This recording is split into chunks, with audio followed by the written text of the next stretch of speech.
Hello दोस्तों, स्वागत है आप सभी लोगों का एक बार फिर से प्रज्ञा डिजिटल क्लासेस में। आज है 22 फरवरी, दिन है शनिवार और एक बार फिर से हम कर रहे हैं द हिंदू का ओवरव्यू। पिछले 11 दिनों से हम लोग द हिंदू का ओवरव्यू कर रहे हैं और अब आज है 12वां दिन। तो पहले पेज पर ये न्यूज़ है, US add middling charge deeply troubling, ऐसा कहा है मिनिस्ट्री ऑफ एक्सटर्नल अफेयर्स। विदेश मंत्रालय का कहना है कि यूनाइटेड स्टेट्स की जो एड आती है उससे रिलेटेड जो न्यूज़ आ रही थी कि इंडिया के इलेक्शन में, इंडिया के डेमोक्रेटिक सिस्टम में इन ये लोग मेडलिंग कर रहे हैं, इससे रिलेटेड जो न्यूज़ आ रही है दैट इज़ वेरी डिस्टर्बिंग। और जैसा कि हम लोग कवर कर रहे हैं पिछले कई दिनों से और मैं बार-बार इस बात को बोल भी रहा था कि अब ये एक ऐसी न्यूज़ है जो अब आगे इम्पोर्टेंट होती जाएगी। ये अब एक न्यूज़ नहीं रही है, अब ये एक इश्यू बन गया है और इसी से रिलेटेड आगे काफ़ी सारी कवरेज है। अब इस पे डे टू डे कमेंट्री चलती रहेगी, तो हम रोज़-रोज़ देखते रहेंगे कि एक-एक लाइन में क्या हो रहा है। इसके डीप में अब घुसने की ज़रूरत नहीं है, किसी एक वीडियो में, किसी एक एक्सप्लेनेटरी वीडियो में हम इसको कवर कर लेंगे। तो ये यूएस एड का मसला था। दूसरा फ्रंट पेज पे ये न्यूज़ है कि India Pakistan army officials hold flag meeting in Pir Panjal valley amid rising tensions at LOC. इसमें क्या है कि पिछले कुछ दिनों से एलओसी पे, एलओसी मतलब लाइन ऑफ कंट्रोल पे, लाइन ऑफ कंट्रोल पे भारत और पाकिस्तान की सेनाओं के बीच में काफ़ी ज़्यादा झड़प हो रही थी। क्रॉस फायर फायरिंग हो रही थी इधर से उधर से दोनों तरफ से। और वैसे नॉर्मली भी होती है लेकिन पिछले कुछ दिनों में थोड़ा ज़्यादा बढ़ गई थी। तो दोनों ही देशों के ऑफिशियल्स ने एक फ्लैग मीटिंग की। फ्लैग मीटिंग का मतलब ये होता है कि दोनों ही एक टेबल पे बैठ कर के कुछ बातचीत करते हैं कि आगे क्या किया जा सकता है, कैसे इस पूरे मसले को सॉल्व किया जा सकता है। तो ये एक मीटिंग हुई है। इसको बस ये एक लाइन में जान लेने की न्यूज़ है। India and China worked hard to save जी20। जयशंकर साहब अभी जी20 फॉरेन मिनिस्टर्स मीट में गए हैं जोहान्सबर्ग साउथ अफ्रीका में। और वहाँ पे वो चाइना के जो उनके काउंटर पार्ट हैं यानी चीन के जो विदेश मंत्री हैं वैंग यी उनसे मिले और उनसे ये बात कही कि भारत और चीन ने काफी मेहनत की है जैसे जी20 को बचाए रखने में। पिछले कुछ दिनों से जिस तरह की स्टेटमेंट्स आ रही हैं डोनाल्ड ट्रंप की, मल्टीलेटरलिज्म को तो वो बिल्कुल खत्म करने पे ही उतारू हो गए हैं। उन्होंने जी20 को लेकर के नेगेटिव स्टेटमेंट्स दिए, ब्रिक्स को लेकर के नेगेटिव स्टेटमेंट्स दिए। तो ऐसे में जयशंकर साहब की ये जो स्टेटमेंट है कि India and China work hard to save जी20, ये काफ़ी प्रोमिनेंट हो जाती है और अब ये धीरे-धीरे आने वाले समय में एक इम्पोर्टेंट पॉइंट बनेगा मल्टीलेटरलिज्म के एंगल से। तो ये थी पेज नंबर 1 की न्यूज़। एक चीज़ ध्यान रखनी है कि अगले साल की जो जी20 समिट है वो अमेरिका होस्ट करेगा और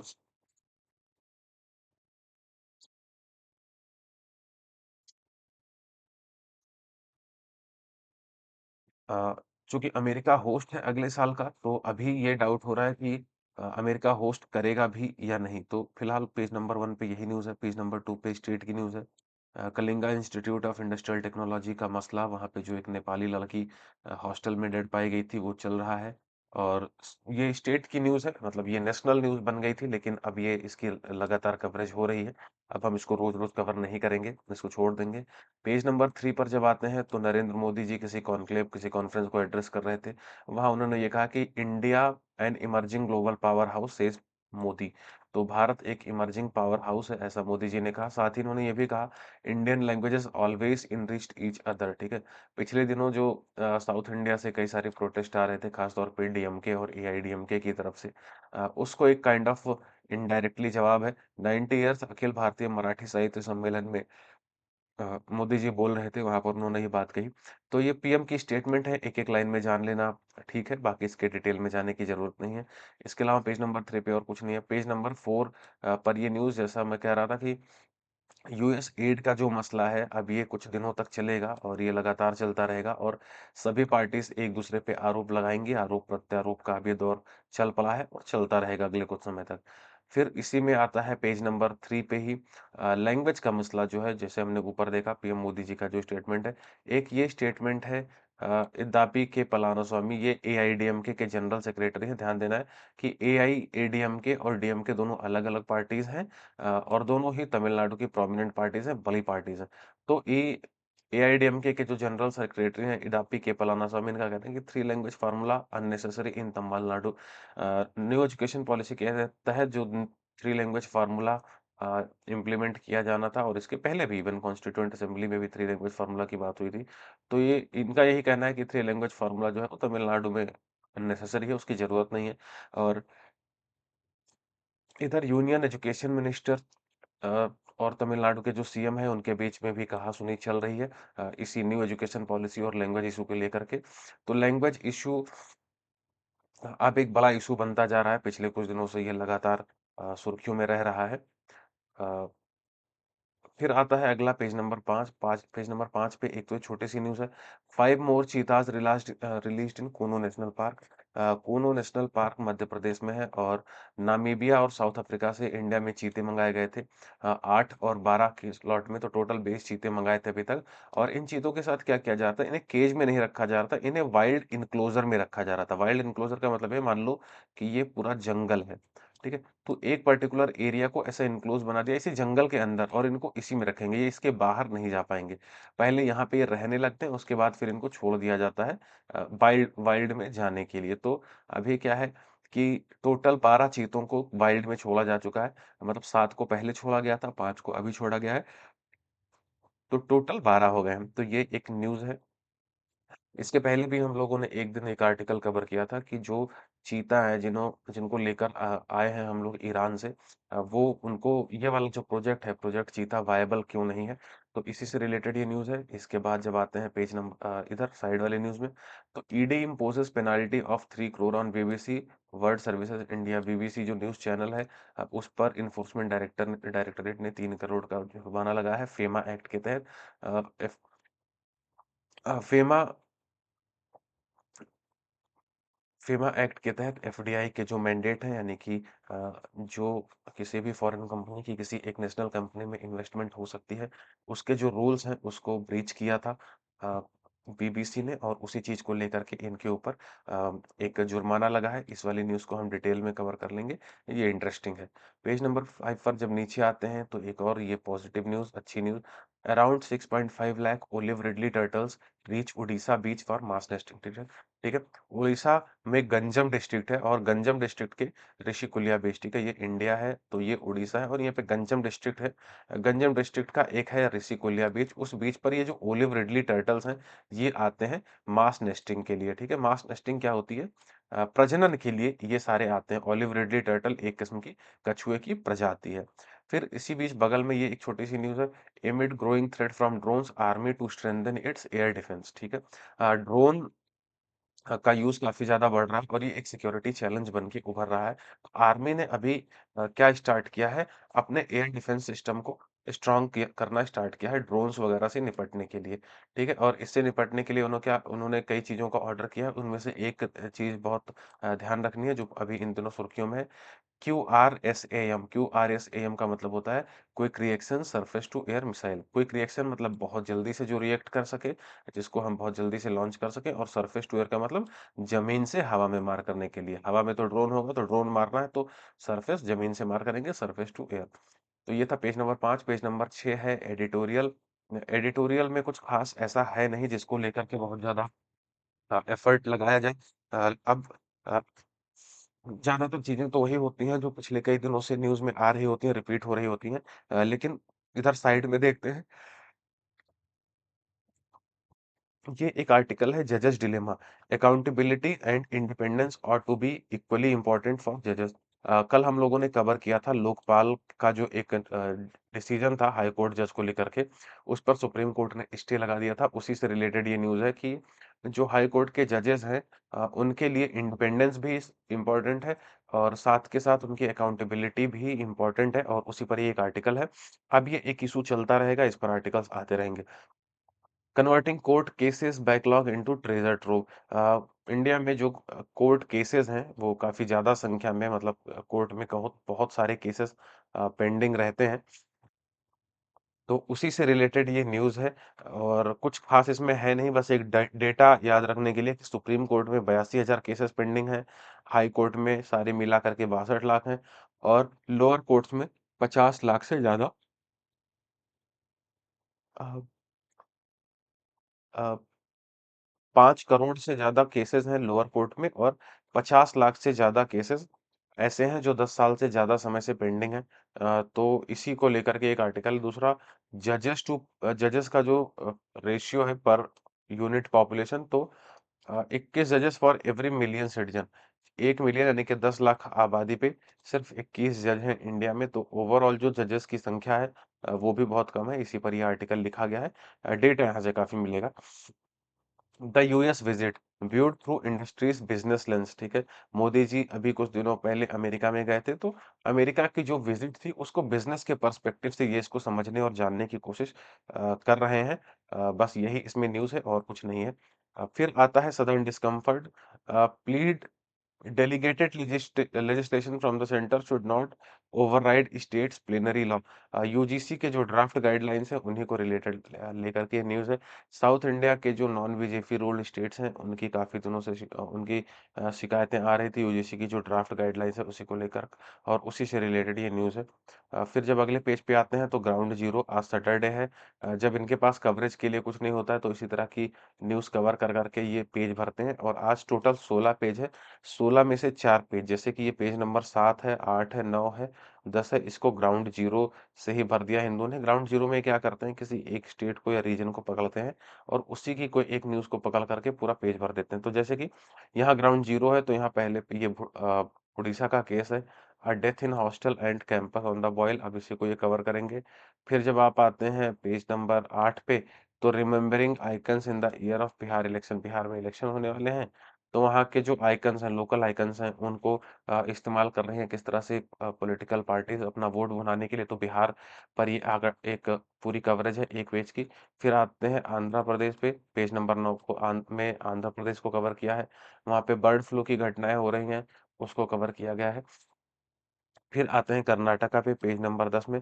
कर्नाटक में बेंगलुरु में एक एरिया था जो पुराना एरिया था, उसको रिवैम्प करने की, रीडेवलप करने की और उसको एक मॉडर्न मार्केट और शॉपिंग एरिया में कन्वर्ट करने की बातें की जा रही थी। तो ये न्यूज़ आर्टिकल उसी से रिलेटेड है। Old markets, grand development and harsh business realities. तो ये रहा आर्टिकल ग्राउंड ज़ीरो 7, 8, 9, 10। 16 में से 10 पेज तो ऐसे ही निकल गए, कुछ खास था नहीं। फिर आते हैं बिज़नेस पे, तो ये एक न्यूज़ है, RBI to infuse liquidity by $10 billion USD INR swap deal. ठीक है, ये आरबीआई ने एक डील किया है यूएसडी आईएनआर, यूएसडी मतलब यूएस डॉलर और आईएनआर मतलब इंडियन रुपीस, स्वैप डील। ये 3 सालों के लिए होगा।